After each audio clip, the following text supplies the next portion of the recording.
جو حضرت موسیٰ علیہ نبینا علیہ الصلاۃ والسلام کو اور ان کی قوم کو تیرا کر پار سمندر کے پار کرا دیا، اور وہی پانی ہے جو فرعون کو غرق کر دیا، ڈبا دیا اس کو اور اس کی قوم کو۔ تو پانی محتاج ہے اللہ کے حکم کا، ڈباؤں تو ڈباتا ہے، تیرا دوں تو تیرا دیتا ہے۔ اسی لیے کسی اللہ والوں نے پانی پر مصلی بچھا کر نماز بھی پڑھی ہے۔ اللہ کی طاقت، ایمان کی طاقت، اللہ پر ایمان اور عقیدہ مضبوط ہو تو آدمی سمندر کے اندر بھی جو ہے نماز پڑھ کر بتا سکتا ہے، پانی پر بھی مصلی بچھا کر نماز ادا کر سکتا ہے۔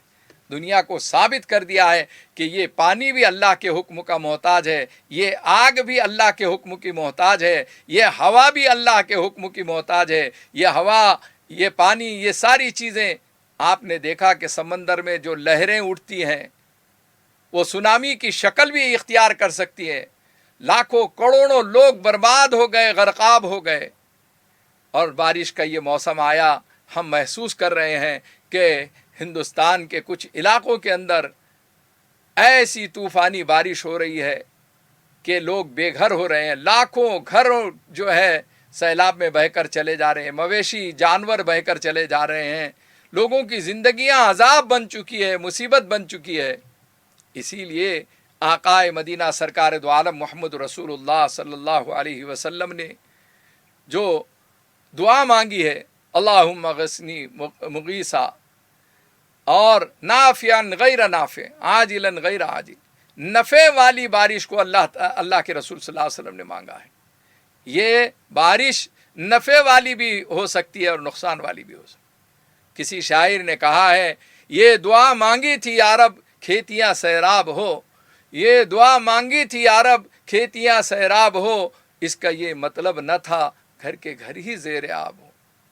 اتنی بارش زیادہ ہو جائے تو گھر کے گھر ڈوب جاتے ہیں، زندگیاں مصیبتوں میں گزارنا پڑتا ہے، پریشانیوں میں بے گھر ہو جا رہے لوگ۔ تو میرے عزیز دوستو، یہ پانی محتاج ہے، یہ آگ محتاج ہے، یہ ہوا محتاج ہے، یہ کچھ نہیں کر سکتے۔ دنیا کی ہر چیز اللہ کے حکم کی محتاج ہے۔ جس کا تعلق اللہ سے مضبوط ہو جائے گا اور جو اللہ کو راضی اور خوش کر دے گا، اس کے لیے حالات میں مسکراتے ہوئے جینا آسان ہو جاتا ہے۔ آج اس ملک کے حالات جو کچھ بھی ہیں، اس میں خوف کی ضرورت نہیں ہے، ڈرنے کی ضرورت نہیں ہے، بلکہ استقامت کے ساتھ اپنے ایمان اور عقیدے کی مضبوطی کے ساتھ دعوت اللہ کا کام کرنا ہے، دعوت دین کا کام کرنا ہے، دوسروں تک کے قرآن کے میسیج اور پیغام کو پہنچانا ہے۔ حضرت ابراہیم علیہ نبینا علیہ الصلاۃ والسلام کی زندگی میں بہت سارے توحید کے ایسے نمونے ملتے ہیں، دعوت کے ایسے نمونے ملتے ہیں کہ جس میں ہمیں اس دور کے اندر اس کو اپنانے سے جو ہے ہم بہترین نتیجہ لا سکتے ہیں، بہترین مقصد تک کے پہنچ سکتے ہیں۔ اللہ جل شانہ مجھے آپ تمام کو عمل کی توفیق عطا فرمائے۔ وآخر دعوانا ان الحمد للہ رب العالمین۔